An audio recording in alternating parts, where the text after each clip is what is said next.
Bonjour et bienvenue dans Parole d'Ancien, l'émission qui vous donne une vision claire et concrète pour votre orientation. Juste avant de commencer, je vous demande 3 choses. Rendez-vous sur votre plateforme d'écoute pour laisser une note et un commentaire, parce qu'en faisant ça, vous allez aider des étudiants qui, comme vous, cherchent des réponses.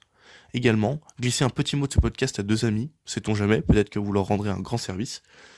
Numéro 3, c'est de vous rendre sur le lien en description pour télécharger un extrait offert des fiches de révision et ainsi ne rien manquer des prochains contenus. Nous nous retrouvons aujourd'hui avec Jean-Émile, qui après avoir intégré une école de commerce du top 10, s'est dirigé vers la finance de marché. Voici les éléments sur lesquels nous allons discuter. Préparer efficacement et passer sereinement le TAJ, la gestion stratégique des euros de l'école de commerce, l'option méconnue du VIE, comment travailler en Suisse quand on est français, et le quotidien d'un banquier suisse. Cela étant dit, et sans plus de transition, je vous laisse écouter ma discussion avec Jean-Émile. Salut Jean-Émile et bienvenue dans Parole d'Ancien. Bonjour Nicolas et bonjour à tous les auditeurs de ce podcast. Jean-Émile, la première question que je pose à tous les invités, c'est en quelle année est-ce que tu as fait TC ? Donc j'ai fait TC entre 2007 et 2009, ce qui ne me rajeunit pas. Ok, et c'était où ? Donc c'était l'IUT de Belfort-Montbéliard. Ok, et maintenant qu'est-ce que tu fais ? Je travaille désormais dans la finance, donc au sein d'un service titres et produits dérivés, au sein d'Ascor, qui est une société de services à destination des banques privées. Cette société appartient à la fois au groupe Crédit Agricole et à Cap Gemini. Ok, alors c'est un petit peu brumeux au début parce que voilà, on se rend pas forcément compte de ce que tu fais concrètement, on va y revenir tout à l'heure de toute façon. Qu'est-ce que tu fais après TC toi ? À l'issue de TC, j'avais l'idée de poursuivre mes études et de me spécialiser dans le secteur de la finance de marché. J'ai donc passé les concours des écoles des commerces, donc à la fois passerelle et tremplin. Ok, donc on va revenir spécifiquement sur ces épreuves-là. Au moment de choisir ton orientation après TC, t'es dans quel état d'esprit ? Est-ce que t'as directement envie de faire de la finance de marché ou alors tu te poses d'autres questions ? Comment ça se passe ? Comme tu viens de le dire, oui, j'ai déjà le projet de me spécialiser en finance de marché. À l'époque, la formation qui me paraissait la plus appropriée afin d'atteindre cet objectif était d'intégrer une école de commerce. On va revenir spécifiquement sur le passage des concours. Déjà, t'as passé quel concours ? Comment ça s'est passé ? Comment tu t'es préparé ? Dis-nous tout. Comme je viens de l'évoquer, j'ai passé 2 concours au niveau des admissions parallèles, donc tremplin et passerelle. Donc des concours qui sont communs à un certain nombre d'écoles de commerce. Donc ces 2 concours étaient de nature assez proche. Donc la préparation a été globalement commune. Est-ce que tu peux nous parler spécifiquement des épreuves et de comment tu as pu organiser ton processus et ton planning de révision? Le concours est assez similaire mais diffère un petit peu. Mais globalement, il y a des épreuves communes comme le TAJ, qui est un test de logique. Donc les épreuves de ces concours se composaient d'un test TAJ, une épreuve d'anglais, une épreuve de synthèse de texte, ainsi que pour le concours passerelle, une épreuve de spécialisation en fonction du parcours. En l'occurrence, c'était marketing pour TC. Donc, voici pour la composition des épreuves. Au niveau de la préparation, donc le DU, le IUT de Belfort-Montbéliard avait instauré des sessions de préparation au concours lors du semestre 4.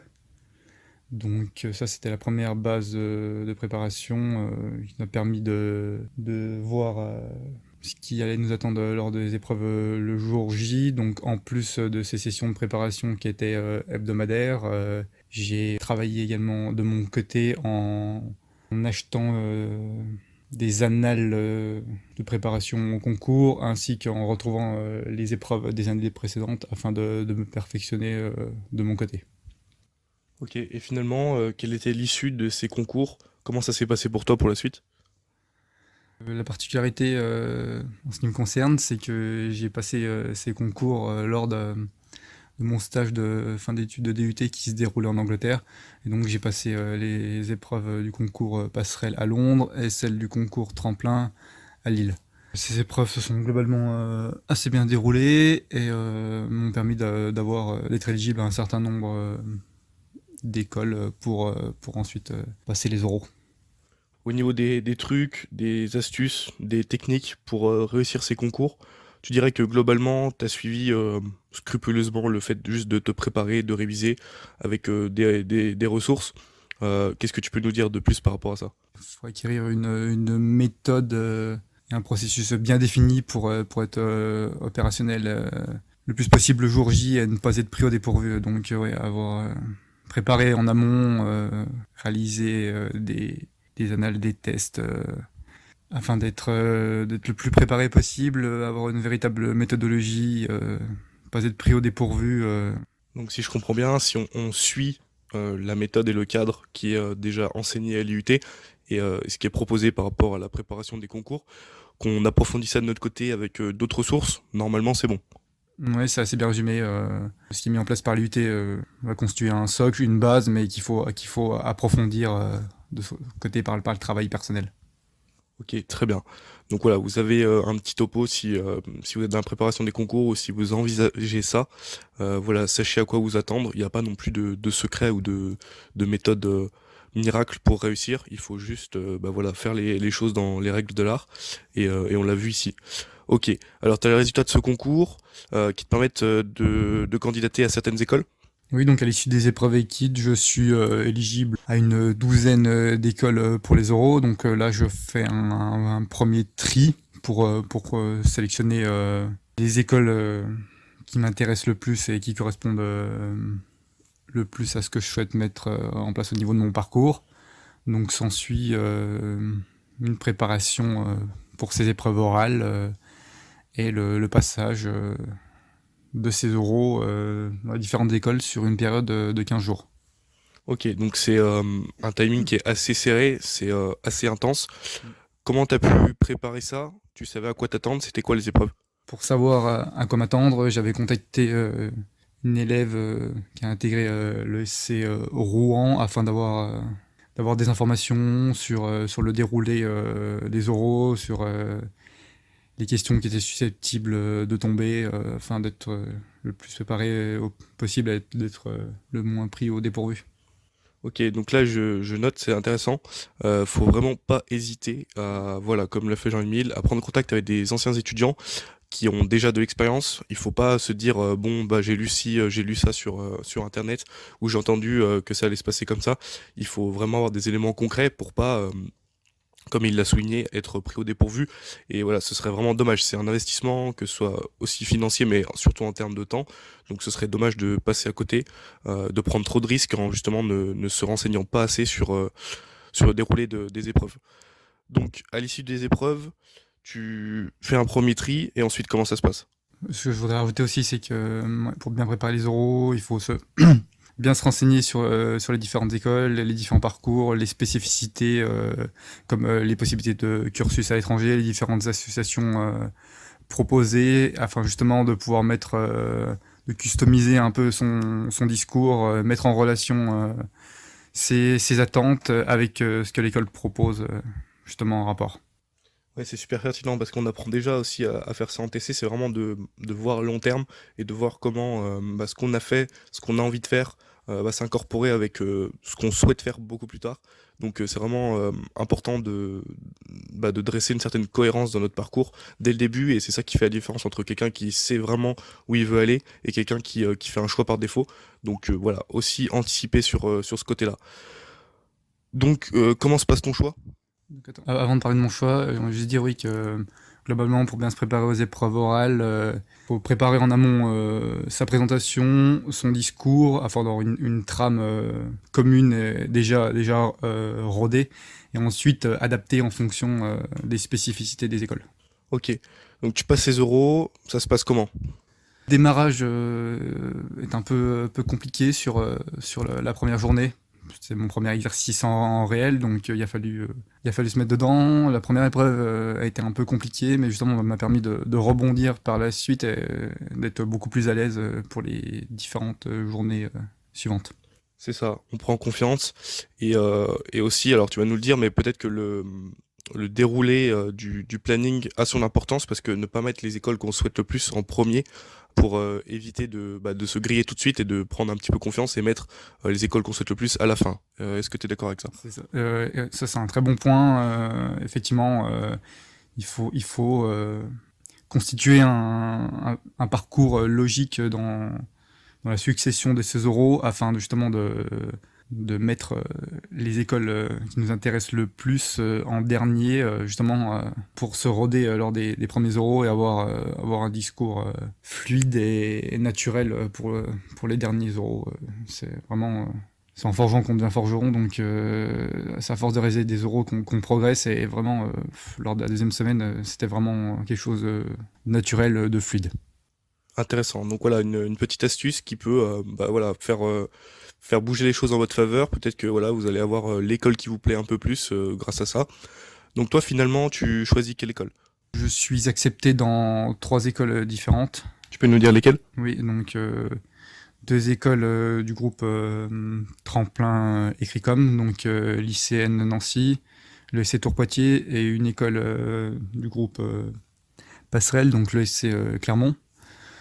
Donc mon choix s'effectue en fonction de, comme je l'avais évoqué, de la spécialisation que je souhaite effectuer, des différentes spécificités aussi des écoles, à savoir cursus anglophone ou non, spécialisation en lien avec mon futur secteur d'activité, différents partenaires, universités partenaires à l'étranger.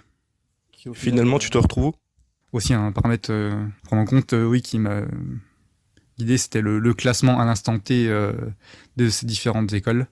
Et donc, pour l'ensemble des raisons que je viens de citer précédemment, donc à la fois le classement, possibilité d'avoir des cours dans un cursus anglophone pour les 2 premières années, possibilité d'avoir une spécialisation en finance de marché, donc j'ai opté pour l'ESC Tours Poitiers et pour mes 2 premières années sur le cursus le campus anglophone de Poitiers. Et à cette époque-là, l'école elle est classée comment? Donc à cette époque-là, donc l'école était sur une très bonne dynamique et dans plusieurs classements était aux alentours de la 10e place des écoles de commerce. Ok, donc ce qui est vraiment très très bien et ça peut aussi peser dans la balance lors de votre choix. Alors notez qu'aujourd'hui, cette école-là n'existe plus, c'est-à-dire qu'elle a été incorporée dans un groupe qui est en partenariat avec Subdecom de La Rochelle, Subdeco La Rochelle, pardon, et c'est le groupe Excelia qui est maintenant un groupement de plusieurs écoles, donc qui propose un panel assez large d'orientation. Voilà, donc c'est pour vous situer maintenant en 2021, parce que c'est vrai que les écoles, c'est un petit peu compliqué, elles fusionnent, elles se scindent et on s'y retrouve pas forcément. Donc c'est pour ça que les termes évoqués ici seront peut-être différents de quand vous allez candidater, mais mais ce qui est important, c'est surtout les principes qui sous-tendent ces choix et la cohérence dans le parcours voilà, global. Donc voilà, il faut surtout retirer les principes plutôt que les spécificités très précises sur tel ou tel parcours et telle ou telle école. Ok, donc tu te retrouves en école de commerce. Est-ce que c'est conforme à tes attentes? Qu'est-ce qui se passe? Comment ça se déroule là-bas? J'intègre niveau licence 3. Donc, lors de cette première année, donc, les différents étudiants viennent d'horizons divers. Donc, il y a les étudiants qui ont suivi la voie classique, prépa, concours des écoles de commerce, et à la fois des étudiants qui ont, comme moi, effectué une admission parallèle à la suite d'un Bac+2. Donc, cette première année, pour moi, c'est véritablement le prolongement des 2 premières années de DUT. Donc, étant donné que les étudiants viennent d'horizons divers, il s'agit d'une année, je dirais pas de remise à niveau, mais une année qui va permettre de poser les bases dans un certain nombre de matières, donner des bases dans différents domaines et permettre de voir dans quel domaine se spécialiser. Et donc pour les étudiants qui ont fait essai, ça va véritablement être un prolongement de ce qui a été fait lors de ces 2 premières années, et ça va donner un peu une impression de refaire la même chose, un peu plus approfondi, mais quand même, le programme est assez similaire aux 2 premières années de DUT. Donc c'est un point qui est intéressant à souligner parce qu'il faut pas s'attendre à avoir une révolution lors de cette première année d'école de commerce. Donc encore une fois, voilà, on est certainement avantagé sur certains points, mais il faut pas en oublier que si on est à l'aise dans la plupart des matières et des domaines qu'on va étudier, il faut pas se reposer pour autant sur ses lauriers et profiter des facilités qu'on pourrait avoir en ayant déjà vu certaines choses pour s'intéresser à d'autres choses, à d'autres secteurs, d'autres activités qui pourraient par la suite nous plaire et en profiter vraiment pour se démarquer des autres étudiants qui pourraient eux combler leurs lacunes pendant cette année. Donc ensuite, comment se passent les 2 années suivantes? Donc l'année suivante, donc le Master 1, je l'effectue également sur le campus anglophone de Poitiers. Donc là, avec une montée en puissance au niveau des cours effectués en anglais. Donc c'était à peu près 70% la première année. Là, ça commence à être aux alentours de 90%. Donc de nouveau, un programme commun. Pas de spécialisation possible. Donc là, ça va être l'approfondissement de ce qui a été fait en première année avec de nouvelles matières. Il y a quand même de la nouveauté, tu sens quand même que tu pars dans quelque chose d'autre? De nouveauté, c'est plus orienté, oui, management. Donc là, on sent une montée en puissance et une professionnalisation de l'enseignement qui rend les cours plus concrets. On sent que on n'est pas loin d'effectuer ses premiers stages en entreprise. On se rapproche du monde de l'entreprise. Qu'est-ce que tu entends par, Cette année. par professionnalisation? J'entends le fait qu'à l'issue de ce Master 1, la plupart des étudiants vont opter pour une année de césure, donc entre le M1 et le M2. Et donc, pour effectuer cette année de césure, il faut y être préparé. Donc c'est en ce sens-là que j'ai prononcé ces termes. C'est le fait justement de nous donner une idée plus précise des différentes voies possibles, des différents métiers possibles, de ce qui va nous attendre dans le monde de l'entreprise. Ok, est-ce que tu peux nous parler du programme de M1? Quelles sont les matières abordées? Quel genre de cours? À quoi on peut s'attendre quand on est étudiant et que on se retrouve en Master 1? Master 1, au niveau du Master 1, donc les cours étaient assez variés. Il y avait le prolongement de matières que l'on avait vu lors de la première année d'école de commerce, donc niveau licence 3, donc tout ce qui était oui, économie, marketing, mais également de nouvelles matières comme tout ce qui avait attrait à l'éthique des affaires, ressources humaines, le développement durable.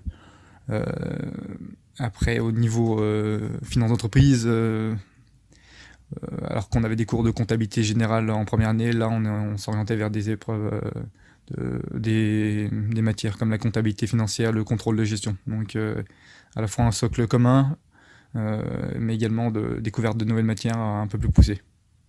Ok, c'est à ce moment-là que ces matières-là te plaisent et que tu te dis que ça peut être en bonne voie pour ensuite te spécialiser en M2 et engager voilà, une dynamique plutôt vers la finance. C'est comme ça que ça se passe? Pas forcément, parce que les nouvelles matières proposées, celles que je viens d'évoquer, sont plus utiles pour quelqu'un qui va s'orienter vers un parcours de finance d'entreprise. Quelqu'un qui va vouloir faire du contrôle de gestion, de la trésorerie, de l'audit. J'ai l'idée de m'orienter vers la finance de marché, mais ces matières-là sont pas forcément en lien. À l'issue de ce M1, sur quoi tu te diriges? Donc à l'issue de M1, il y a différentes options. Il y a la possibilité d'enchaîner directement sur le M2, ou alors d'effectuer une année de césure, une année en entreprise. Donc j'opte comme la plupart des étudiants de la promo, pour cette option qui permet à la fois de découvrir le monde d'entreprise sur une durée assez longue, puisque voilà, il y a 12 à 18 mois pour effectuer des stages. Donc je fais une année de césure dans ce but et également dans le but de me spécialiser en finance de marché. Donc je me mets en recherche d'un stage dans ce domaine.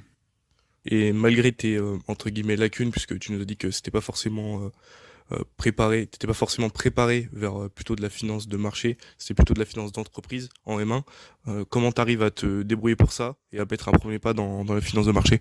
Effectivement, le fait de ne pas avoir d'enseignement spécifique, de spécialisation avant le M2 joue pas en ma faveur et ne facilite pas le fait de trouver un stage rapidement. Donc là, je postule à différentes offres par la voie classique.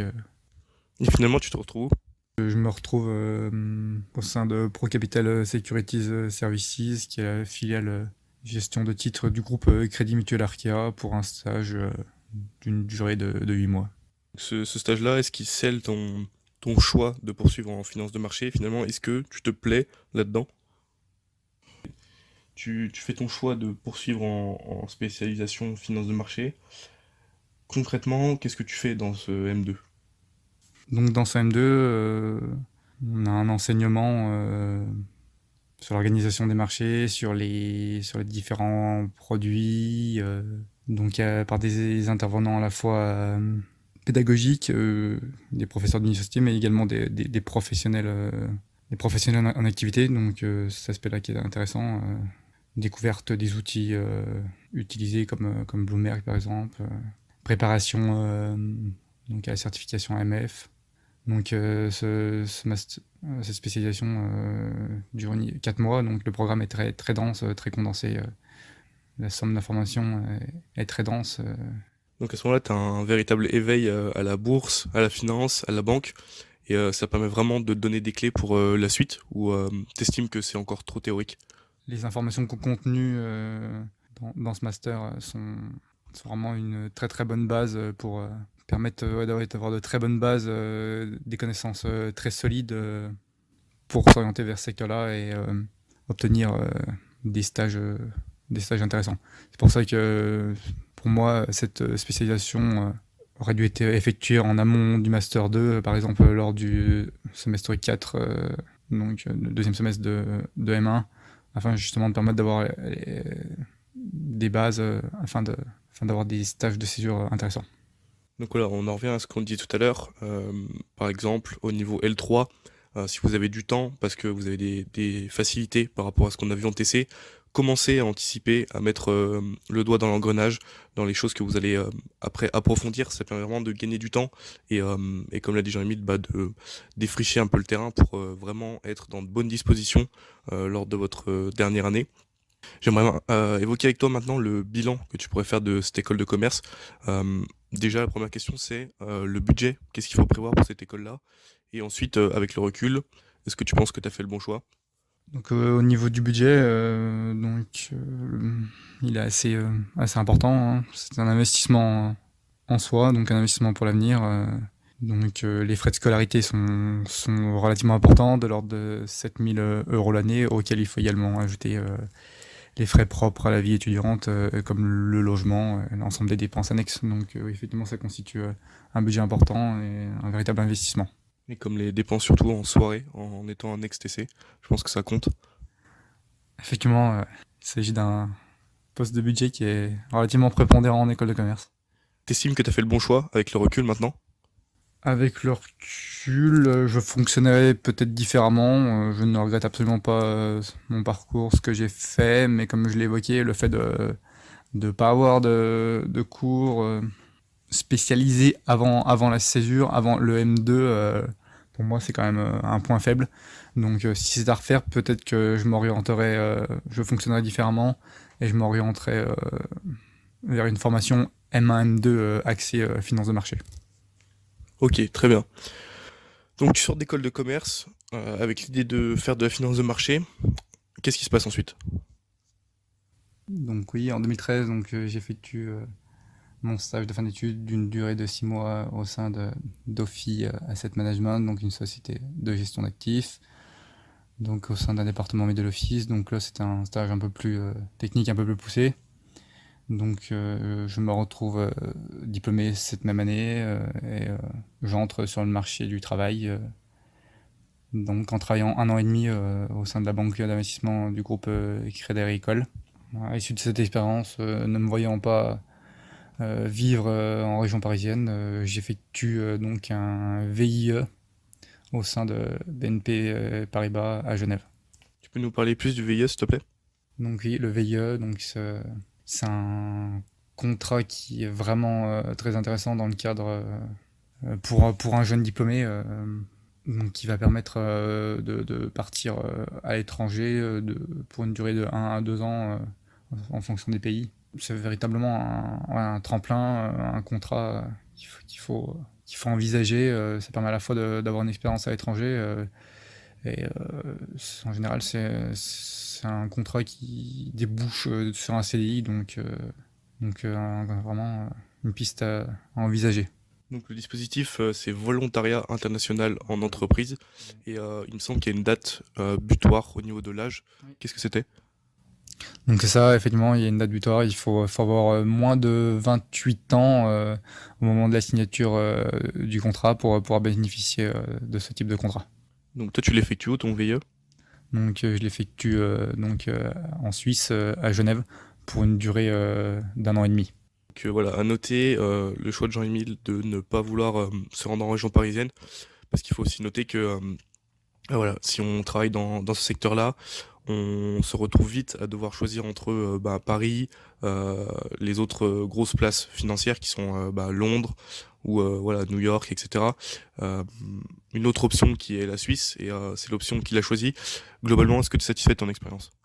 Donc globalement oui, très satisfait de cette expérience.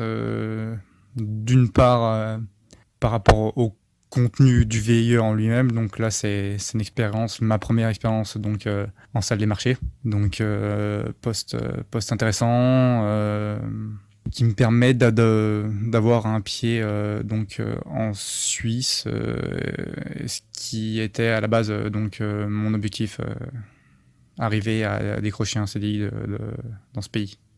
Parce qu'on l'évoquera un petit peu plus tard, mais c'est vrai qu'en étant français, c'est pas forcément simple d'être pris en Suisse. Il y a des histoires de lieux d'habitation, les frontaliers, les gens qui vivent directement en Suisse, les permis de travail. Donc tout ça, on va l'évoquer un petit peu tout à l'heure pour ceux qui seraient intéressés.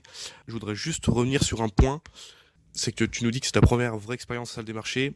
Moi, je suis étudiant, je sais pas ce que ça veut dire, je sais pas ce qu'on y fait. Qu'est-ce qu'on y fait concrètement? Est-ce que tu peux nous expliquer simplement?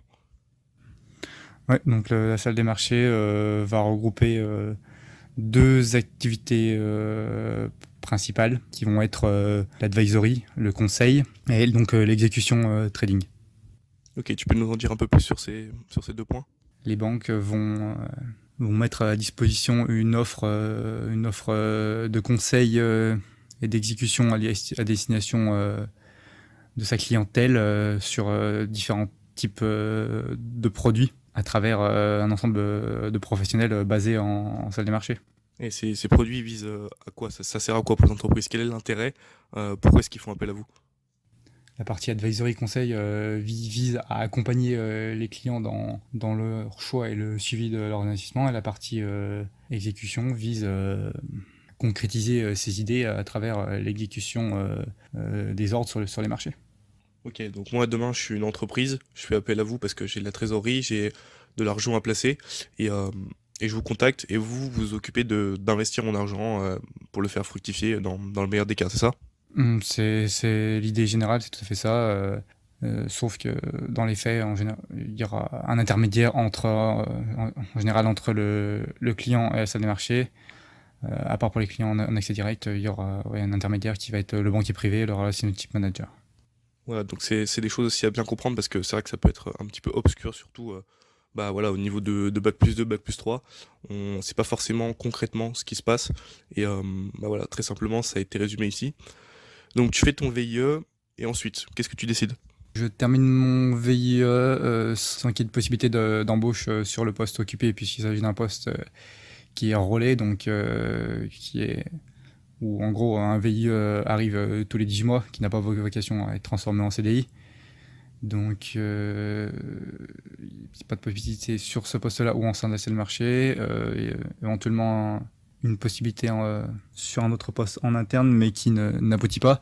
Donc étant donné que j'avais l'objectif de rester travailler dans ce pays, en amont j'avais déjà mis à jour mes CV sur différentes plateformes, été en contact avec des cabinets de recrutement afin d'enchaîner, d'avoir le moins de battements possible entre la fin du VIE et une éventuelle nouvelle mission.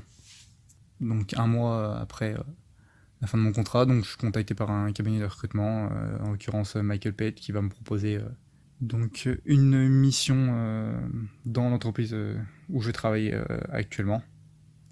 Donc en lien avec l'activité que j'occupais en salle des marchés, à savoir la trésorerie, mais plus côté front office, mais cette fois-ci côté back office. C'est-à-dire, tu peux définir un peu ces termes? Dans une banque et sur les marchés, il y a différents intervenants, chacun ayant ses propres spécificités. Le front office, on va regrouper les intervenants de la salle des marchés, comme je l'évoquais tout à l'heure, les professionnels du conseil et de l'exécution. On trouve ensuite les professionnels du middle office et ceux du back office. Donc là, ce seront des postes un peu plus administratifs, opérationnels, qui vont être chargés de contrôler et de refléter les opérations qui ont été traitées par le front office. Ok, donc si je comprends bien, pour faire un peu une caricature, le front office, t'es en relation directe avec des clients, et quand tu passes en middle et back office, là t'es plus dans la gestion, dans le contrôle, c'est ça? Globalement, c'est ça. Ok, donc une première expérience dans la finance de marché qui t'amène à ce que tu fais aujourd'hui. Est-ce que tu peux évoquer précisément ton poste et ce que tu fais? Comme évoqué au début de l'interview, je travaille désormais au sein d'un service titres et produits dérivés. Donc déjà pour donner un cadre, donc l'entreprise pour laquelle je travaille est donc un prestataire de services à destination des banques privées, c'est-à-dire que les banques privées vont utiliser nos services à la fois pour externaliser leur infrastructure informatique bancaire, et également certaines fois pour externaliser le traitement de leurs opérations, donc leur back-office. Donc c'est dans ce cadre que nous intervenons, et plus précisément donc, dans le domaine des titres et des produits dérivés. Donc concrètement, au quotidien, les missions vont consister à contrôler et valider les opérations traitées sur les marchés par le front office sur différentes classes d'actifs, comme les actions, les obligations, les fonds, le private equity, et également les produits dérivés comme les options et les futurs. Est-ce que tu peux définir très simplement en une phrase qu'est-ce qu'une option, qu'est-ce qu'un futur?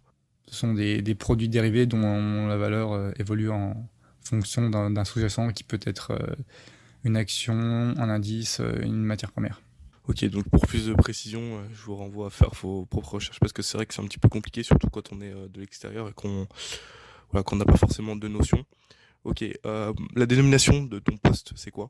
Gestionnaire back-office, bourse, titres et produits dérivés. Est-ce que tu peux nous faire une journée type? Donc une journée type va débuter aux alentours de 8h30 pour finir entre 17h30 et 18h avec une heure de pause de midi et va être marquée par le traitement des différentes tâches, l'accomplissement des différentes tâches que j'ai évoquées dans la description de mon métier. Après, au niveau de la définition d'une journée type, c'est compliqué de le faire précisément puisque toutes les journées ne se ressemblent pas et que peuvent être différentes en fonction du volume. Est-ce que tes journées sont rythmées et concordent par rapport à l'ouverture et à la fermeture de la bourse, à ce qui se passe sur les marchés? Est-ce que tout ça, ça a un impact sur ce que tu fais? Oui, clairement, parce que il y a des périodes de fort volume d'activité, des périodes de creux. En général, l'année 2020 a été un très bon exemple, donc avec le Covid, où la panique déclenchée par l'arrivée du virus en Europe donc a entraîné un mouvement de panique qui se caractérisait par des ventes massives et donc un volume très très important au cours des mois de mars-avril. Le mouvement inverse en fin d'année avec l'annonce d'un vaccin par Pfizer et Moderna, donc là avec un mouvement opposé d'euphorie qui a également contribué à des volumes très importants. Donc oui, les volumes vont être impactés par les données économiques et après plus généralement les mois sont marqués par un calendrier précis, notamment au niveau des produits dérivés où il y a des échéances précises connues à l'avance. Donc c'est le troisième vendredi de chaque mois. Donc, on sait qu'à l'avance, qu'à ces périodes prédéfinies, il y aura un gros pic d'activité. Il est aussi intéressant de noter que l'activité elle est aussi rythmée par différentes variables, qu'elles soient économiques, sociales. Et voilà, concrètement, la géopolitique et les actualités vont fortement influencer les marchés boursiers et voilà les opérations qui en découlent. Ce qui fait que, comme Jean-Émile l'a souligné, il n'y a pas deux journées qui se ressemblent et c'est aussi ça qui est intéressant. Et quand on est passionné des marchés financiers, voilà, c'est super intéressant. Est-ce que tu peux nous parler des perspectives d'évolution quand tu es dans ce type de poste? Différentes évolutions sont envisageables pour ma part. Donc, si je reste au sein de la même entreprise, je peux rester au traitement des opérations, mais aller dans une équipe différente, comme par exemple la trésorerie, le forex, les opérations sur titre, ou aller sur une fonction un peu plus orientée IT, comme des postes par exemple de business analyst. Et étant donné que je fais partie du groupe Crédit Agricole, je peux également prétendre à une mutation interne dans un autre établissement du groupe sur d'autres fonctions qui sont très variées dans un groupe bancaire. Quelles sont les qualités indispensables pour se diriger dans ce type de secteur? C'est basique, mais pour moi, il faut éprouver de l'intérêt pour ce qu'on fait. Donc, c'est une des premières choses. Et après, pour ce type de métier, que ce soit en front office ou en back office, il faut avoir des qualités assez communes, je pense, comme faire preuve de rigueur, de réactivité. Donc, ce sont des métiers avec des impacts financiers qui peuvent être importants. Donc ces deux qualités-là sont absolument indispensables. Et dans quelle mesure tu estimes que TC a contribué, que ce soit à développer les qualités que tu avais déjà, ou alors à vraiment approfondir des prédispositions que tu avais? Donc, TC m'a permis d'avoir des bases, un socle de connaissances que j'ai ensuite développé et approfondi à travers ma formation et mes différentes expériences professionnelles. Il y a quand même des éléments j'ai abordé ou débuté au sein de TC et qui me servent toujours. Donc au quotidien, je suis amené à interagir avec des clients, donc tout ce qui a attrait au niveau relation client, les éléments appris, développés au sein de TC me servent toujours. C'est pertinent, ouais, de voir que même après tant d'années et tant d'expérience, on a vraiment des choses qui ressortent encore et qu'on aura appris en TC. Je suis pas sûr que des personnes qui soient allées à la fac, qui ont fait des licences, puissent en dire autant. Donc c'est aussi pour ça voilà, qu'il faut vraiment porter une attention particulière aux compétences qui sont un peu transverses, mais qu'on peut développer en TC. Donc tu travailles en Suisse. Est-ce que tu vis en Suisse? Non, j'ai vécu donc en Suisse lorsque j'étais en VIE. Par définition, le principe de VIE fait qu'on est obligé de rester dans le pays, ce qui est logique. Mais à l'heure actuelle, non, je ne vis plus en Suisse. J'ai le statut de frontalier. Ok, tu peux nous parler très succinctement de ce statut et aussi du permis de travail à obtenir? Statut de frontalier consiste à avoir une activité économique en Suisse, mais avoir son lieu de résidence fiscale, son lieu de vie donc dans un autre pays, en l'occurrence la France. Et donc un permis de travail spécifique va être octroyé par les autorités suisses. Donc il s'agit en l'occurrence du permis G. D'accord. Est-ce que le fait d'être frontalier peut te freiner dans tes perspectives d'évolution ou d'obtention du permis de travail? Clairement, surtout dans le secteur bancaire, où des établissements, notamment banques privées suisses traditionnelles, vont avoir des exigences par rapport au lieu de résidence de leurs employés, et donc vont imposer un lieu de résidence en Suisse. Donc clairement, ça, dans perspective d'évolution, oui, ça me ferme les portes de certains établissements. Savoir que oui, donc ces restrictions ont été mises en place suite au vol des données d'un informaticien d'HSBC il y a quelques années maintenant. Important d'avoir ça en tête, le fait que le choix d'être frontalier va apporter des bénéfices sur le plan financier, puisqu'effectivement la vie en Suisse est beaucoup plus chère qu'en France. En revanche, le revers de la médaille, c'est qu'on pourra être limité dans des perspectives d'évolution. A contrario, le fait de vivre en Suisse, certes les salaires sont plus élevés, mais le coût de la vie est plus élevé, donc finalement ça revient un petit peu près au même. Voilà, tout dépend des objectifs, des envies de chacun. Je voudrais juste évoquer avec toi la transition que tu as opérée entre le marketing commerce vers la banque, la finance. Est-ce que tu as rencontré des difficultés? Est-ce que tu penses que c'est adapté? Qu'est-ce qu'il faut faire par rapport à ça? Donc déjà à la base, moi j'avais opté pour la formation TC parce que je souhaitais m'orienter vers le secteur bancaire sans avoir une idée forcément très précise du métier.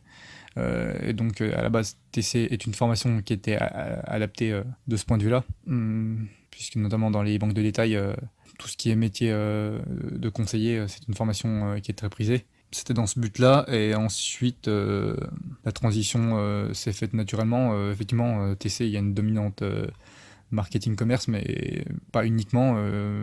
Les matières enseignées sont quand même très variées, et donc ça permet tout à fait une évolution vers une formation par la suite plus orientée finance. Ce qu'il faut retenir, c'est que si vous avez un projet, il faut le mener à bien, il ne faut pas se fermer de porte parce que vous avez fait telle ou telle formation. On l'a déjà évoqué plusieurs fois sur ce podcast.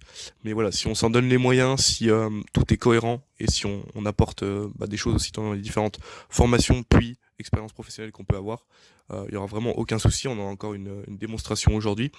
Est-ce que tu as un dernier conseil à donner au TC? Donc oui, comme tu viens de l'évoquer, donc ne pas avoir de croyances limitantes, ne pas se fermer de portes soi-même. Pour moi, TC est une formation qui est à la fois adéquate si on veut rentrer immédiatement dans le monde du travail après, mais également si on souhaite poursuivre ses études, quelle que soit la spécialisation envisagée. Donc le socle de connaissances et de compétences développées à travers cette formation est très large. Donc permet d'avoir une vision orientée commerce, business qui permet de s'orienter vers des études et des métiers très variés. Et après, pour revenir à mon parcours, et pour ceux qui sont intéressés par les e-commerce, oui, j'aurais un conseil, pour ceux qui veulent intégrer ce type d'établissement, peut-être l'intégrer donc à l'issue d'un bac+3 et non d'un bac+2, puisque comme je l'avais évoqué plus tôt dans l'interview, la première année d'école de commerce est réellement le prolongement des 2 premières années, donc ça peut donner un peu l'impression de refaire la même chose. Donc si on peut fonctionner différemment, pourquoi pas. Un autre conseil que je peux donner aussi, d'essayer de privilégier les études en alternance. Si c'est à refaire, j'essaierai d'effectuer mes études en alternance, puisque ça permet vraiment de se professionnaliser, d'être dans la vie active plus tôt et d'avoir une meilleure employabilité.